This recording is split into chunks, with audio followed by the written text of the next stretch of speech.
morning. It used to be, I could say it was a nice day. It's raining out here. Detroit in black and white. I'm Adolph Mongo. Welcome to McShane's on Michigan and Trumbull. Allan Lengel, co-founder of Deadline Detroit. How you doing? I'm all right. Good morning. Good morning. Deputy Mayor, City of Detroit, Todd Bettison. How you doing, my brother? I feel great this morning. You came from Chicago. Yep. You were partying and stuff. I was there. My cousin, 31 years old, graduated from the University of Chicago. She got her PhD. Definitely proud of her. Oh, great. What did she major in? ABA, Applied Behavioral Analysis, and so that's dealing with children on the spectrum, autism, and she specializes really with helping children be able to live a normal life. Okay, Jim Nardone, former police chief from Downriver, Trenton. How you doing, Jim? Good morning. I'm doing great. Okay, good. Hey, listen, with the debate. Oh man, let's go to our guest, Mr. Deputy Mayor. Your outrage of the week. Oh man, going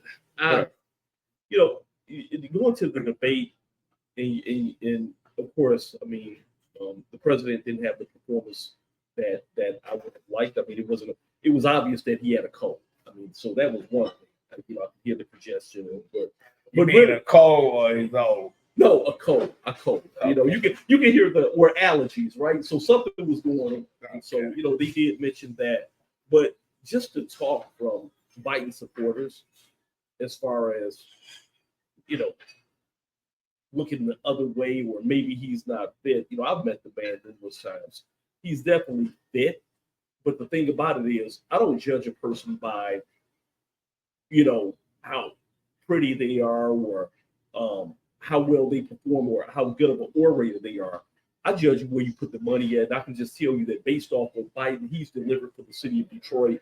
And like I talked about the $850 million with American Rescue Plan Act dollars. And so I'm just going to say this, Detroit. If you want to continue to ask the mayor and myself for resources as we go out and about, just think about it. If we've been able to do that, tear down houses, fix parks, do a whole lot of stuff, bring jobs, even with our down payment assistance program, which the mayor just announced this week, where we contribute up to $25,000 to help renters get the down payment for their house. And so over the past 10 months, let me say this, over the past 10 months, we have helped over 500 Detroit renters become homeowners with the down payment assistance program. We got that money from Joe Biden. Okay, but you know what? I looked at that, and like I said, I would vote for Joe Biden if they took him to Woodlawn Cemetery and laid him out there. I'll vote for him. But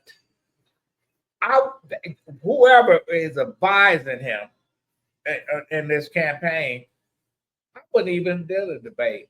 I would have threw it right back on Donald Trump when he didn't debate his Republicans opponents in these primaries. I said, screw you, Donald Trump. You know what? Biden had everything to lose and nothing but the game, because even if he did well in a debate, they would say, oh, he's dropping speed, or he's getting a shot, or he's doing whatever, the false narrative that they threw out there. Listen, you put Grandpa out there, Grandpa ain't like he used to be. That's like Miguel Cabrera. Right. He couldn't hit a softball pitch at the end of his career. And you look back and say, this is a great baseball player. Right. But you got to know when to fold. You got to know when to stand up and say, you know what? No, I'm not a debate. So Do we want to? And a day's rest. Yeah. They changed his depends and stuff. They got a blood transfusion, whatever it was, but it was a different Joe. He was good. Now play and here's when he had his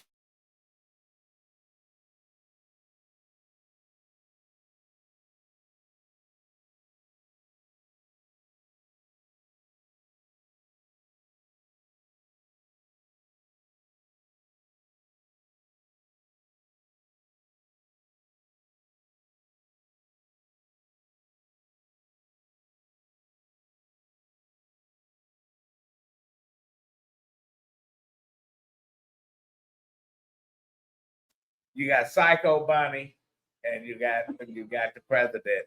Listen, one debate do not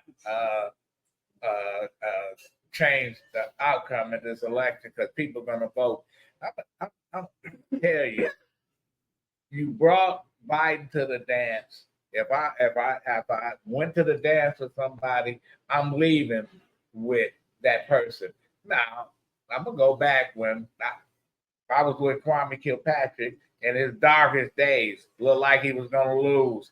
All the people, the rats was jumping the ship, and it was like, man, where are y'all leaving? We're gonna lose. We're gonna lose. You look at it and say, no, we're not gonna lose. And you know what? Well, you know, and you stay the course. You know what? All of a sudden, Fetterman, the senator from Pennsylvania, said, fuck off to the Democrats that want him to leave. David Axelrod, he has a hidden agenda because he got a candidate. So listen, they're gonna have to ride the wave with Joe Biden. They got him. He's there. Whether he win, lose, or draw, it ain't gonna be a draw, but he's there. Yeah, I think. I mean, on Thursday night there was just a groundswell of people screaming in the New York Times. He's got a columnist saying he's got to step down. Thomas Friedman, who's a buddy of his, said, "Look, love Joe, but he's got to step down." Too late.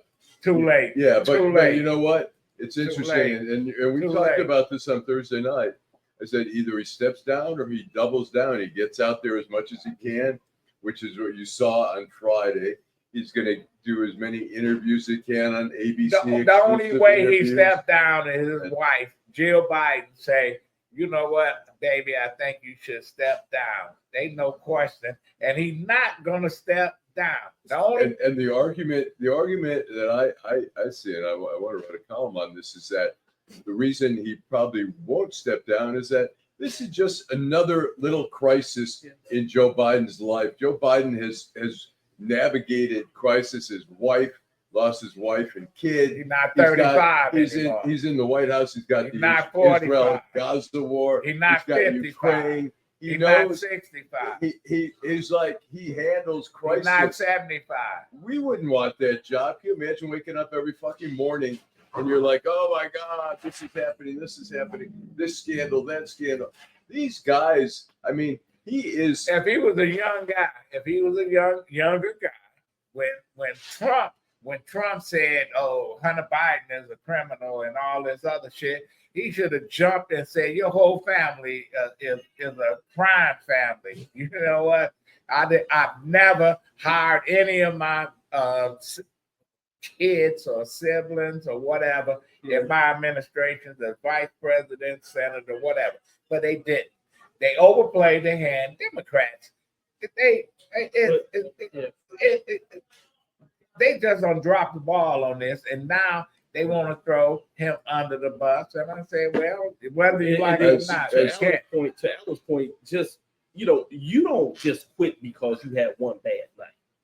And that's when you double down and you get back at it and you get back out there and you just really hone in on the message. And to your point, Adolph, the folks that arranged that format for him, I don't know what they were thinking with that, because that benefited Trump. Right. The media had, everybody who analyzed it had already said that format was going to benefit Trump. Yeah. So it did. So right, Trump seemed calm, which Trump would have been talking over him the whole time. It is what it is, Jim.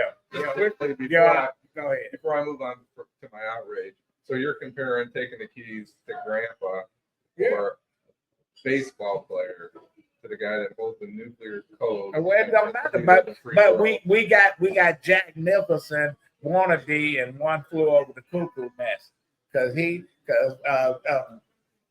Donald Trump is a psycho. You can't give him the keys because he might sell them. Because he needs to pay off his debt.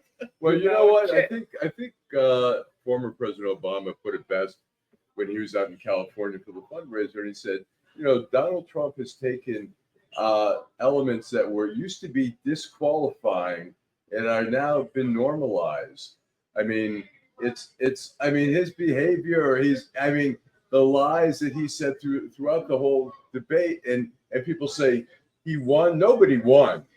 There were two losers, as far as I'm concerned, in that debate. And look, as somebody, Terry, pointed out, when Obama, who's an amazing orator, he lost the first debate against Mitt Romney. Everyone thought he was going to wipe Mitt Romney clean, and Mitt Romney beat him on that, but he still beat Mitt Romney handedly, So I So the knew bar Mitt is- Romney, and you know Mitt Romney. So the bar is who lied the least. Is that the bar today? well, Yeah, look, it is. you know what? Some of these guys throw off facts and stuff like that, but the problem is with Trump. Part of that, he's just not an honest person. The other part is he's ADD, so he can't sit down and actually read facts. So he's so good at tossing out facts and saying, I'm the best, and my administration was the best, and the only jobs Joe Biden ever gave were to the criminals crossing the Why border. the CNN commentators when Donald Trump talking about I won golf tournaments against? I would have said, former Mr. President, shut the fuck up and let's do what And we need to CNN do. decided early on there was going to be no fact checking. They weren't going to push back at all. Because they What kind of bullshit is that? because you know what, they are from your world. Alan.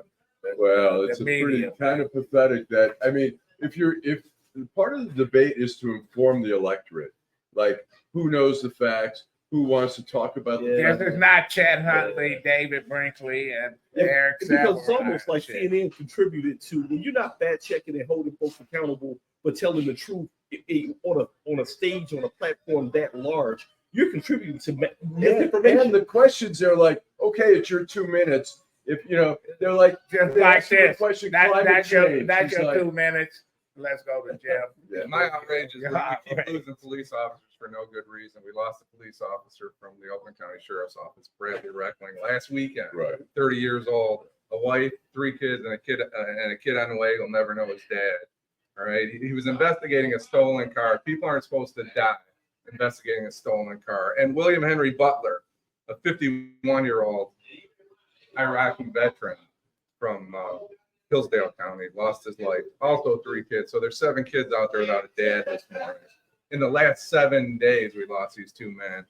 And what's driving me today is I'm thinking about this. And the deputy mayor said, I'm glad he's here because these 2 young men, a 30-year-old and 51-year-old man, knew more about the U.S. Constitution and the Bill of Rights than both of those candidates together. Everybody knows. Every police At officer. least one of those candidates. Both. Both. At least one of them. At least one. Okay, I'll go with that. At least one. And these 2 young men were out there defending and protecting the Constitution. They understood what they were doing, and I want to pay tribute to them. That's my okay. Yeah, it's a tragedy. Anytime we see police officers being shut down, as you say, they're the last front for protecting democracy, and when you see people just killing cops, we see it. It usually goes in strings. I was in D.C. where we had suddenly one cop would get killed, another cop would get killed, and it's scary. It's scary. If you walk out there today and you stop a police officer on the streets, he can tell you what he can describe. Am I wrong, Deputy Mayor? No, you're absolutely right, and I can even go to my outrage now because it's something that wherever you go, and it's time for the American flag or the Star Spangled Banner to be played, because they don't teach civics in school anymore. A lot of folks just don't know what to do. They'll stand up, some put their hand over their heart, and if the Pledge of Allegiance is read, our kids aren't getting educated. So that's one of the things as well. But going back to your point, Jim, as far as law enforcement officers giving it all, some give a lot, but those 2 have given it all. And so I've lost friends, and my heart just goes out to the families. And no question, we're going to take a break, and we're going to come back, and we're going to continue the conversation with the Deputy Mayor of Detroit, Allan Lengel, Jim Nardone. I'm Adolph Mongo. Welcome back to Detroit in Black and White. We're here at Make Change. How do we get folks? Well, we've just finally added Instagram. Is this Instagram? Is this Detroit in Black and White Instagram? This is the deadline one. We're gonna have the Instagram for Detroit in Black and White on as well. We have Facebook on both Facebook pages on Detroit in Black and White and Deadline Detroit. We have LinkedIn, which is my LinkedIn page. We have Twitter. We have it on Deadline, and we need to move it over also to Detroit in Black and White. And then we also have a page where all the shows are housed. It's called Detroit in Black and White. .com. If you go there, you can see all the previous shows. And we on Morse code too. And Spotify, you can listen to us or Apple Podcasts. Yes. And on podcast, you can also hear us on any podcast, any platform, Apple, any other platforms that you listen to your podcast. You can also listen. And to Pony. And the advantage is you don't have to see our faces. You don't have to see our faces, Just right, listen which is to a us. nice. Ain't no question. Go to you, Mr. Deputy Mayor. I just appreciate you, Black and White, Adolph, and the whole team for allowing me to be able to come talk about some of the great stuff we're doing in the city. So today we have our Peace Stick, and so Detroit, you're invited to come out, and it's a picnic with a purpose. And so I'm bringing resources to the city of Detroit, partnering with the U.S. Attorney, resources right to the neighborhood. So at Who is the U.S. Attorney? Don Ice. Okay. Your U.S. Attorney, Don Ison, the city of Detroit. And so over the 8th precinct, we did it on the east side, but this time we're on the west side. And so it's today from 3 p.m. to 7 p.m. at Stalin and Trojan, right there at O'Hara Park, right in the vicinity of Henry Ford High School. So come out. We brought all of the resources. I got 70 vendors out there. So I got Project Clean Slate. I got the Secretary of State.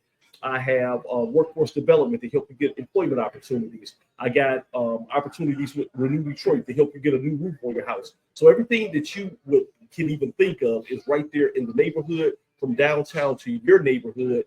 And I got stuff for the kids. I got a petting zoo with exotic pets. I got a spitting camel. What kind of pets? I got a camel. I have a camel.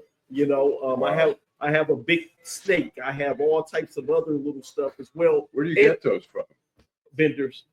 We go out there and we. Oh, really? Yeah, People like rent them out for the day? Absolutely. Wow. And I got the biggest bounce houses for the kids that you've ever seen. The Pistons will be out there with the Extreme team. And so it's a whole lot going on, something for everybody. So what is the U.S. Attorney's office do? Her role is really with the 8th and the 9th precinct being one of the most violent areas in the city of Detroit. And so she has taken on the role as targeting the high crime areas, but also you do the enforcement, but it's a component where you bring resources and prevention.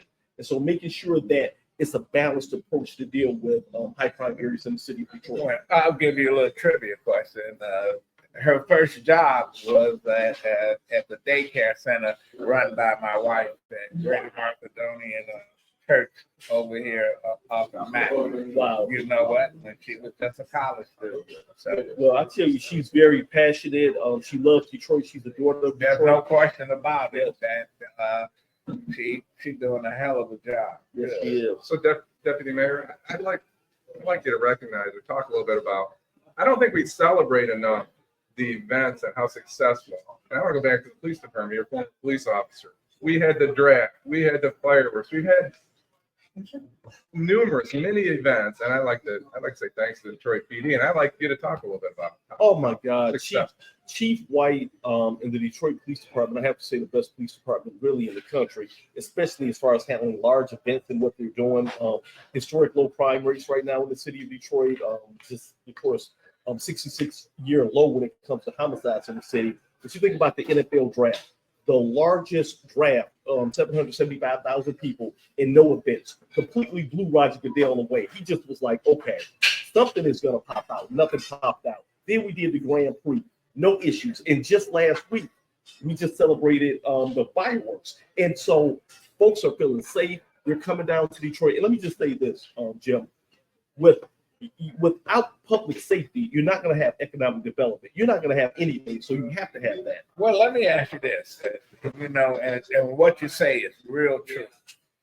We done had some city council people upset that the city closed the parks during the fireworks. Why was that? So it's about safety. And I can tell you, going back to my years when I was with the department, it wasn't just about closing the parks. If you allow that crowd to condense from the Riverwalk like that, parks were open. The Buyout, which is our biggest park, of course, that was open. But you cannot allow all of those crowds to get there and not be screened. And so we had Hart Plaza, which is open, it holds a massive amount of people, but we put metal detectors there so that we had clean zones so that individuals, when they're watching the fireworks, they can enjoy it and be there safely. When we used to allow everybody to come there and we didn't screen them with the metal detectors, we had shootings. Almost every year, for sure, it was going to be basically a mass shooting at the fireworks. Folks got shot right next to me. And what would happen, the individuals would plan it. As soon as the fireworks go off, that's when they would shoot individuals. And so when the fireworks are going off, you don't hear the gunshots. All you see is people falling and a mass crowd running towards you. Police are running in. And so it became the police department, based off the resources, can't control or ensure the safety of the crowds. The folks that went to the fireworks this year, and I'm talking about African Americans and everybody, all of us who went, said that they felt safe. And of course, it was no incident. Okay. All right. We've got Rod Meloni here. Do we want to bring him on? We can bring him the conversation. Okay, let's bring him in here. Hey, Rod, can you hear us? I hear you, gentlemen. My apologies. Well, I used to just watch Channel 2 all the time. I didn't watch you, Rod. All right, so we've got Rod Meloni from Channel 4, who is his last day is July 1. I saw you did a report yesterday. You go working right up to that last moment. Rod, you're taking the buyout after how many years with WDIV? It's 29. Oh, just shy of 29. 29. And so how do you evaluate your career over that time? You started out in New England on radio, then TV, some smaller net markets. Right. And then you came here in what year? I came here in 1995 and I'd worked in Maine, three and a half years there. I'd spent almost 7 years in Florida, Miami and Tampa. What part of Maine, Rod? What's that now? What part of Maine? I started in Bangor, lived up the street from Stephen King, and then I went to Portland. Spent about Portland is a nice city. I like Portland. Oh, it's a great city. So you came here. What year did you come here in Detroit? Yeah, I came here in 95. I had been in Saginaw prior to that. I was an anchor up there, and then they hired me as the business anchor here in 1995. And were you excited to come to Detroit, or were you hesitant or scared, or what? No, well, I mean, I didn't know that much about it, but it was one of those deals where it was a major market, and that's what I had aspired to. So the opportunity really inspired me, and once you get here, you figure out that I think it's the best news market in America, bar none. And it is. It's a great market. What when you say the greatest, I agree with you on that. What do you think of? What does Detroit have in terms of covering? I say that I call it the Detroit twist. Virtually every story you cover in this town has that moment where you go, "You're kidding, right?" Or "Really?" Kwame and Christine on the PDAs, city-owned PDAs, going back and forth like they invented sex. How do you make that up? I mean, I had one of the stories this week was that poor woman, or actually the poor people who were at the birthday party, and the woman drives into the wall of the building, and you find out that the people inside actually lifted the car off of the children. And the woman had her security video showing video of her staggering out of the house and backing into the neighbor's truck. I'm sorry, I don't know many other news markets in America where you get those kinds of strange things happening, the twist that always seems to happen with a Detroit story. And so it always made it interesting, and it always made it that much more, I don't know, gave me that much more reason to want to keep going, because there was always a great story to be had. And how did the market, even just from 95 till now, how has, I mean, with technology and everything, how much has the whole business changed? Well, the business has changed because, like, for instance, when, back when we went into the bankruptcy in Detroit, we ended up, we were a top 10 market when I got here, and it's fallen. I don't know, even though I don't even follow it anymore, but we're not a top 10 market. And in television, when you lose the top 10 market status, the automatic ad dollars disappear, the national ad buys. And that matters to us in television because we need the ad buys. So we had to work a little bit harder to be able to sell the ad time and be able to make it work. And now what we're finding is the kids don't watch us anymore. And so, that's been a problem in trying to get the ad dollars in the door, because the viewership numbers are down overall. And so, that's in many ways what's forced the change. Everybody knows that they can't spend the kind of money they used to on the talent to get them in town here. And so that's why the salaries are the more of the traditional reporters like you. I mean, salaries were bigger a while ago. It seems like, from what I hear, some of the salaries, even the new anchors coming into the market, are getting paid a lot less than the old anchors, who are, some I think were getting paid $1 million a year, and now I think it's a lot less. The $1 million a year anchor was the unicorn. Bill Bonds, Carmen Harlan. Those don't happen much anymore, and I can assure you, I didn't make anything like that kind of money. Yeah, Rod, you, Mara, Paula, as well as Bernie. I mean, you guys have been here so long, and you will definitely be missed, because all of you have ingratiated yourselves into the community. And it's like, when we see you out in public, we know you. So you will definitely be missed, and we wish you the best of luck. All four of you the best of luck. Well, thank you so much. That's so kind. And we are grateful. I think I can speak as a group and say that we're all grateful for that kind of reception and people giving us those kinds of wishes. I do want to say, however, that this was a buyout, and the station had, I think the number is 28 people are leaving, and there were a lot of people behind the scenes who are high talent, high skill people who will be leaving as well. Tim Pamplin is one. Yeah. My close friend Dave Klein is a photographer. He's been there longer than I have. And, so there are a lot of really good people that are, moving on to another thing. And I want to be clear, because people keep asking me, did they push you out? No, absolutely not. They bought me out. They gave me a very, very nice package. It was my decision. They said, you can take it or you don't need to take it. It was just too good to pass up. So I took it, and I want everybody to know that. All right, Rod, we're going to take a commercial break, and we'll be right back with Rod Meloni from WDIV. Hey, we are back here, and the deputy mayor has a question here, Todd Bettison. Yeah, Rod, thank you. Just congratulations on your career. But I do have a question, and you touched on it with so much talent leaving at one time. And Paplin, that was my guy out there. I know most people never got a chance to actually see his face, but with me retired from the police department, working over the years, I got a chance to see the night cam reporter in person. And everybody wonders what he looks like. But how is that going to affect if they try to rebuild? I mean, how do they replace you? And how do they replace this team? What type of quality are we still, I know it's going to take a minute to rebuild, right? Yeah, I think it will. I think they will do a good job. One of the things that they're focusing on is that there are differing platforms now. People get their news from different places. It's just don't flip on the TV anymore. They want to see it when they want to see it. So there's Click on Detroit. There's, the YouTube, Instagram, all of that stuff. And they're going to be focusing now on going across platforms to see to it that when we have news, you can find it anywhere at any time. And that's more, frankly, it's a younger person's game. I'm not afraid to say I'm 65 years old. I've been doing this 43 years. I love my job. I really like doing it. But I'm a TV guy. It's not that I can't write, web copy.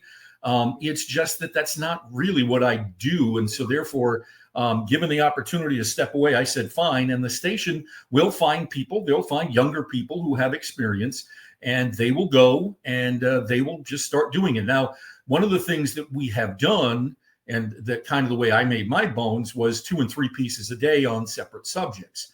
I don't think we're going to see that as much anymore. I think what you're going to see is they'll cover one subject and then do it in differing forms throughout the day and throughout differing platforms is what I understand they're going to be doing.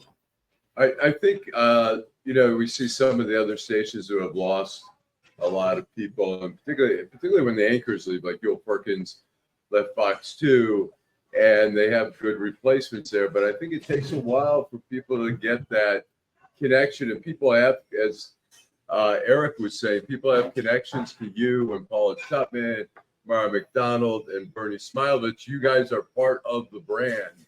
Mm-hmm. And it is going to take a while, I think, for people. And I think it gives an opportunity for some of the competitors to try to lure some people away.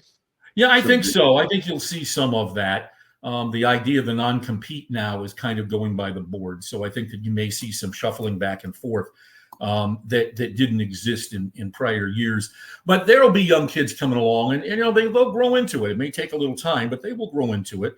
That the Channel 4's calling card was keeping people around for a long time, and at some point something had to change, and here we are. Yeah, Rod, I do have a question for you.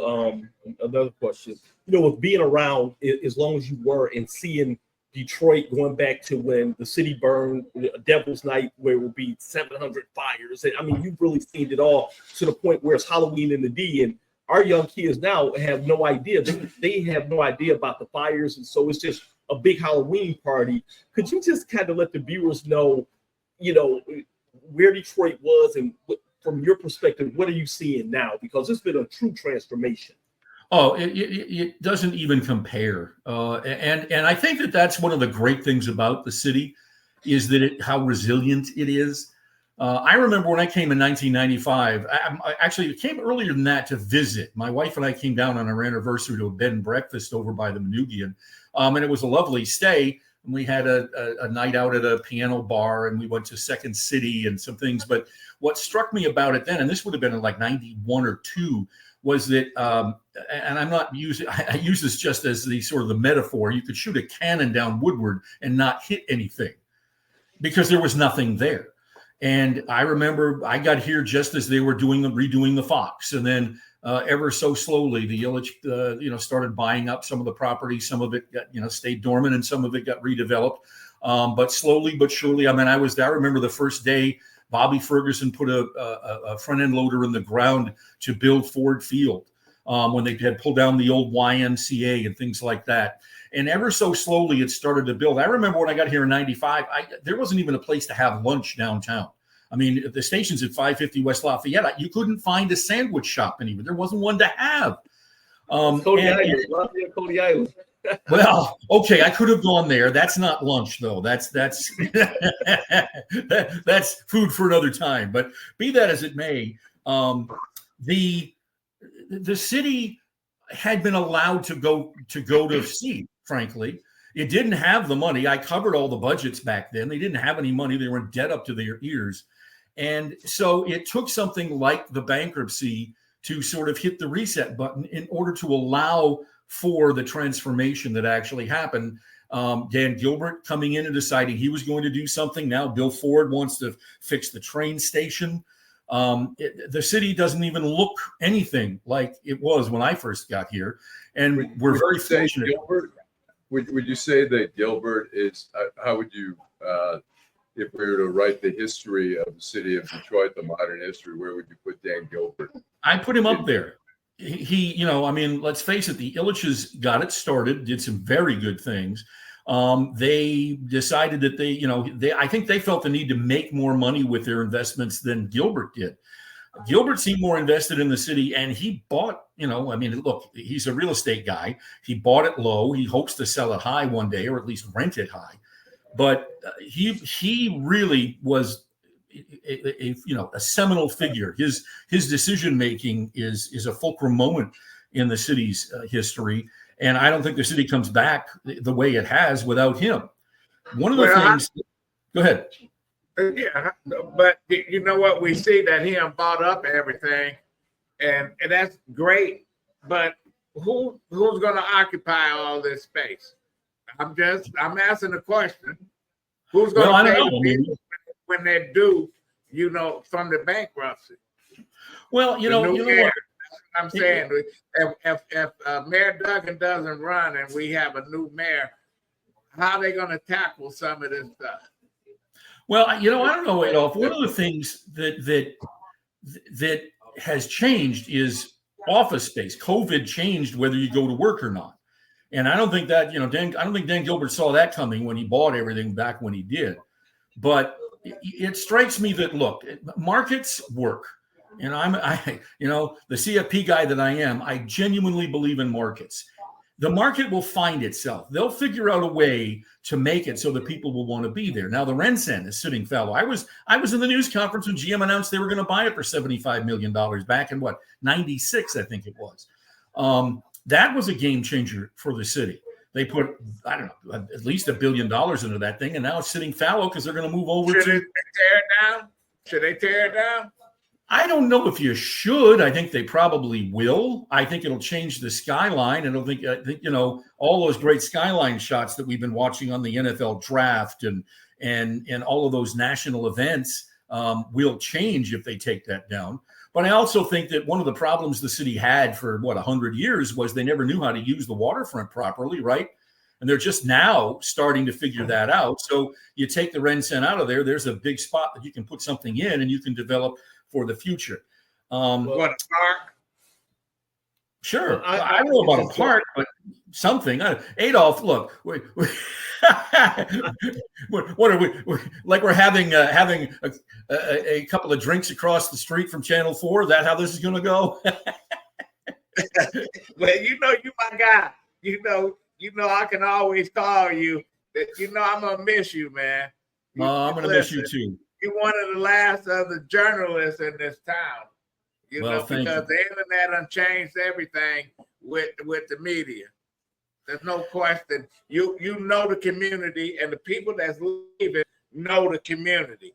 But my critique of these new folks, they don't get out in the community. They don't know anybody. I was walking down the street one day, and a reporter came up to me and said, I just want to interview you. What do you think of downtown and stuff? I said, you really want to interview me? It's like, not that I'm patting myself on the back, but when I told him my name, he had no clue until he got back to the station. And then he called me. It's like, you're supposed to know the community. Y'all go into the restaurants, the bars, and everything else. All the cops, the city council people. You go by their house.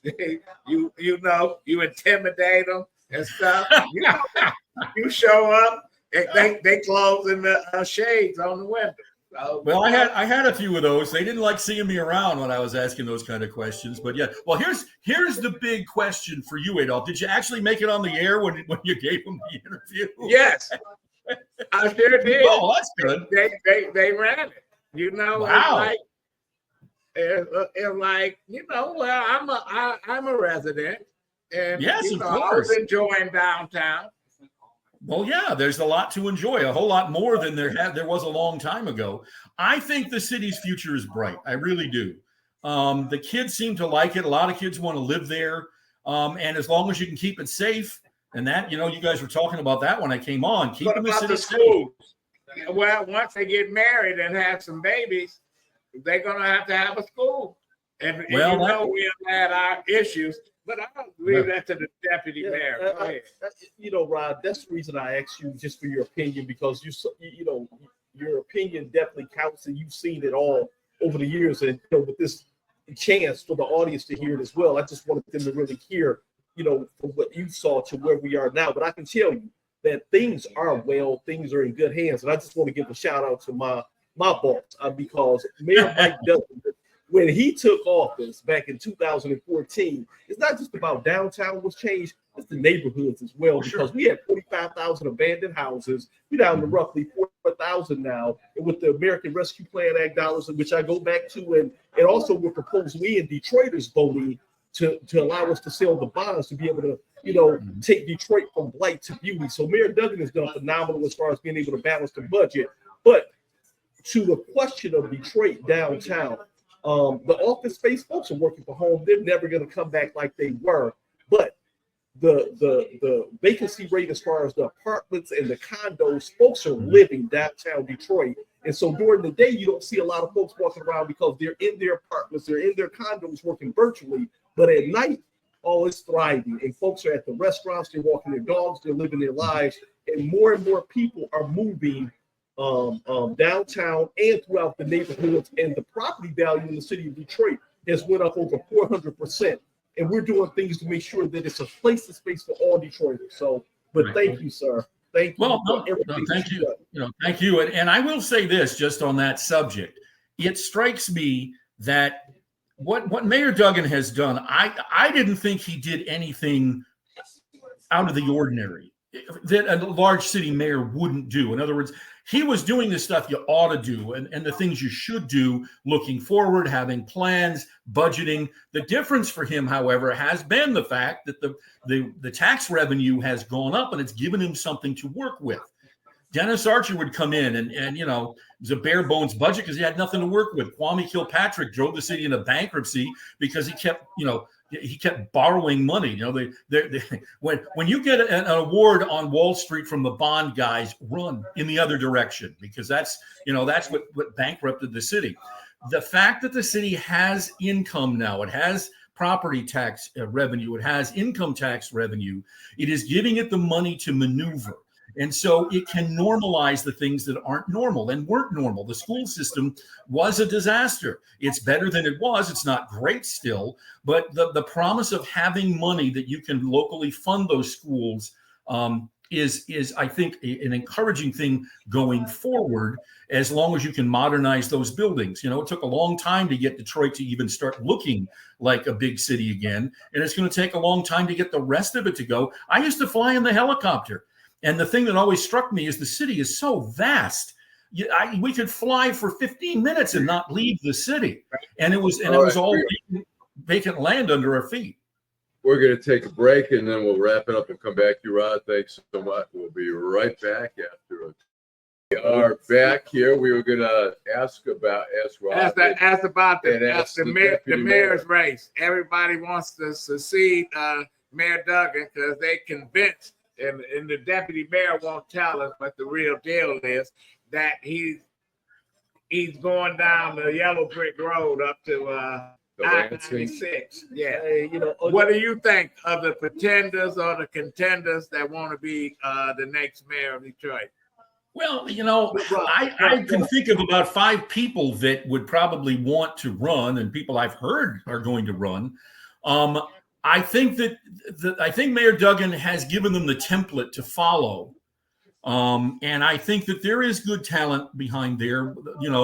I would hope that they would use Kwame as the kind of cautionary tale, and use Duggan as the example of what to do, why, and how.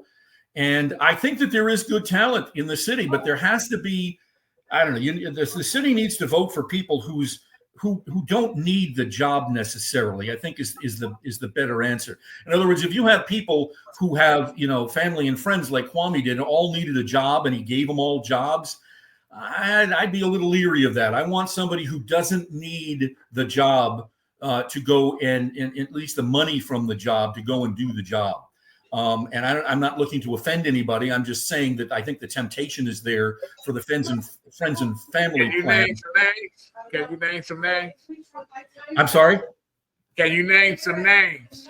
I'd rather not. I don't want to wait into the You leaving July 1st. I know. What they going to call for and complain on you? I'm not. Mary Sheffield is the only name I can think of that I know is somebody who's looking to run. I don't know what the deputy mayor wants to do. We've chatted, but I've never asked the question, and I haven't been put on that story. So I don't even know if I have any more names than that right now. I haven't covered got a lot of names. But Rod, I got to jump in. The mayor has not announced yet. So let's just be clear. My boss has not. So we're having a hypothetical conversation. I just want to put that. Is there a chance? Well, I don't know. See, I'm hearing that he wants to run for governor. He may wake up. We just don't know. He may wake up. So yeah. I hear he wants to run for governor, but I don't know. He hasn't ruled out running for mayor.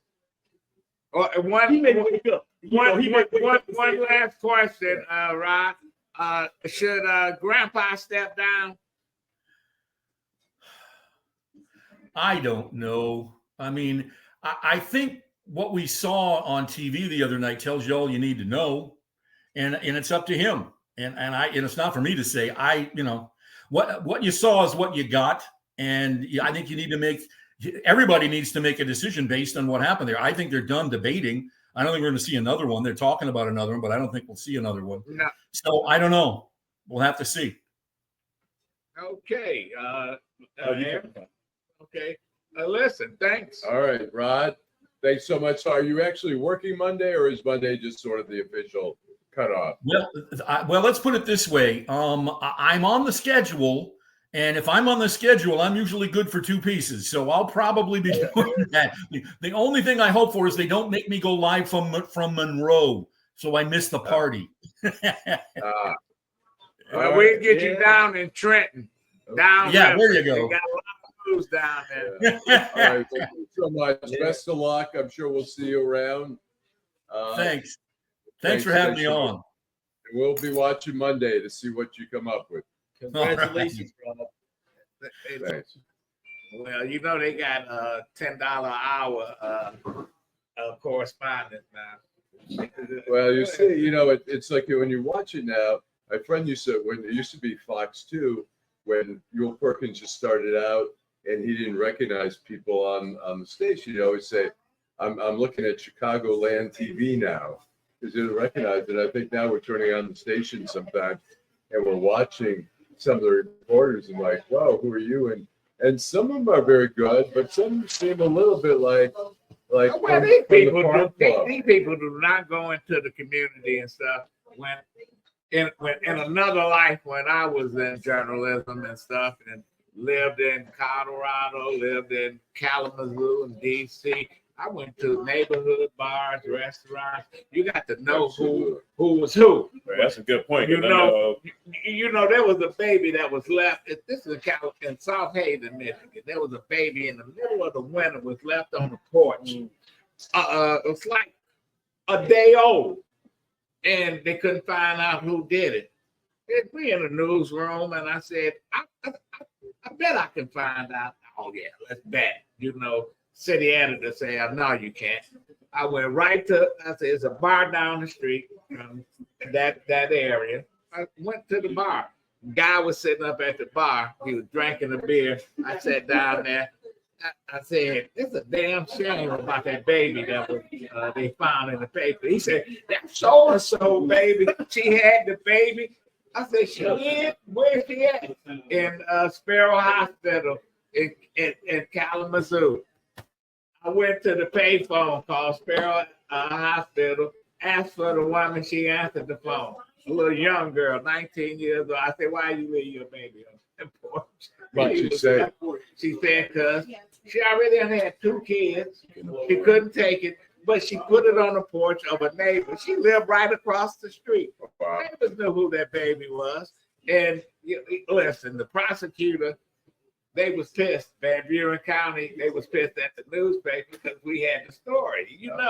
The bottom line is being in the community, the players, the people, and you don't go ask these silly ass questions when these folks come up to these crime scenes and all this other stuff. When I covered the federal courts in Detroit, I knew the FBI people, DEA, I knew DPD, I knew the other side.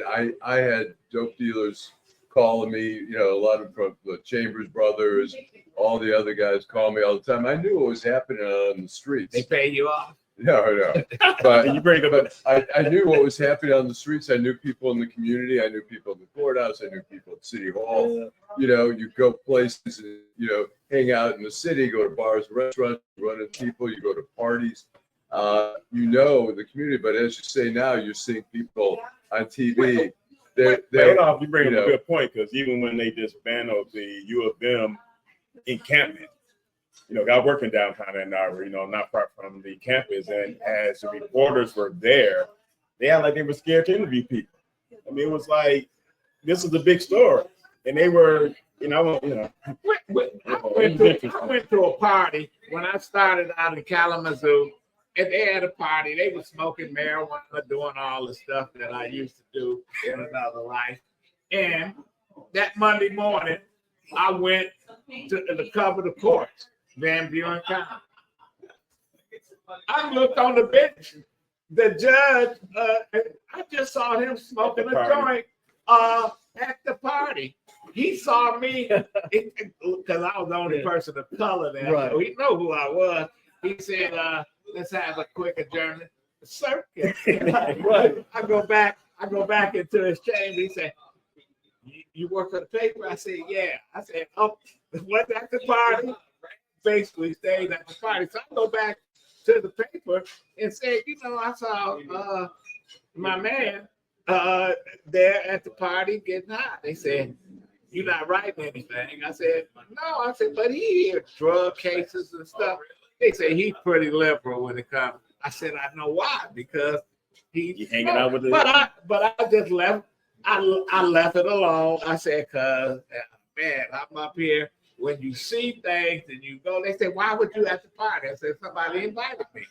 You know, when you're in the community and you're a part of the community, you know, when we talk about solving cases, and I mean from a police perspective or good old-fashioned police work, you know, good old-fashioned police work is really being connected with the community and getting the tips, because the community will know things from a context that officers, if you're not embedded in that community, you just won't know. Well, you know what I read? I rode with the gang squad when Benny was head of the gang squad a week, and I worked for the city, and they raided a place because the gangbangers shot up 2 Detroit police cars. So the gang squad put on their uniform and went to send a message.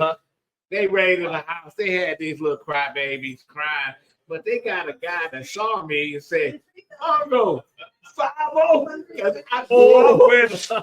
They got him. And then one of the cops come to me and said, you know him? Right. I said, yeah. I said, hey, we grew up together. He said, we wasn't after him. He said, I tell you what I'm going to do. We just going to put him in the car, drive around the corner and drop him off. But I get a call later. My mother called me and said, the word out in the neighborhood that I'm a cop, undercover cop. Right. You know what? But not the community. Listen, we're going to get our final thought. We're going to thank you, Mr. Deputy Mayor, your final thought. My final thought is just going back to the debate. You know, I vote for what folks do. Look at the record. And so, and I definitely think that, I know some folks think it won't be another debate. I think it will be, because nobody wants to leave it there. So Joe Biden is a fighter, President Biden, and I just believe that it's going to be a second debate. And with what Allan said, most presidents, if you look back in history, when they come out and with that first debate, they don't do that well. And we know the performance that we all witnessed. But I believe that Joe Biden is a fighter. He's going to come back. He's going to stand up, and he's going to he'll take it the second time. He needs to buy. I agree that I think it was a kick in the ass, that debate. I mean, it wouldn't bother me if Joe Biden stepped aside, but if he's going to stick in there, he is a fighter. And like I say, the guy just processes crisis after crisis and doesn't, and as he says in that speech on Friday. They need to hire you, Allan, to Yeah. be on the team there. My final thought is what LeBron James did or did not do. Nepotism is a part of this country. Has always been, always will be. All this outrage about his son getting drafted, we got more important issues to worry about. Deputy Mayor is wearing a shirt that speaks to illiteracy. That is more important than people bitching and whining about a player getting drafted in the NBA. Well, you know what? And I concur. And I look at all the Hollywood babies that they put their kids. I don't have a problem. If you want to take care of your kids, Offspring, cousin, son, daughter, do it. It's better than having to go and visit them in prison and get paid for attorney. So listen, Bronny James is gonna be fine. He'll be all right. I want to thank Deputy Mayor Todd Bettison, Eric Brown, outspoken.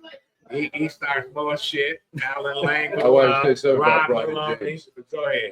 I mean, what a great draw it is for fans. I mean, if anything, look, I was in DC with Michael Jordan, started to play. He was in the front office and got frustrated and said, "Screw it, I'm going to play." People, But came to see Michael the Jordan. only real father and son combination was the Griffeys. Ken and his son, one is a Hall of Gordie Famer, Howe and and one, his son. his sons were one son. They were, The they other were son legitimate wasn't that players. good. Yeah. But anyway, be back on Thursday. Well, we're gonna do the show on Wednesday because Thursday is the 4th of July, and we'll come back next Saturday at McShane's, Michigan and Trumbull. I want to thank everybody, Jim, Teresa, and all you viewers and listeners out here.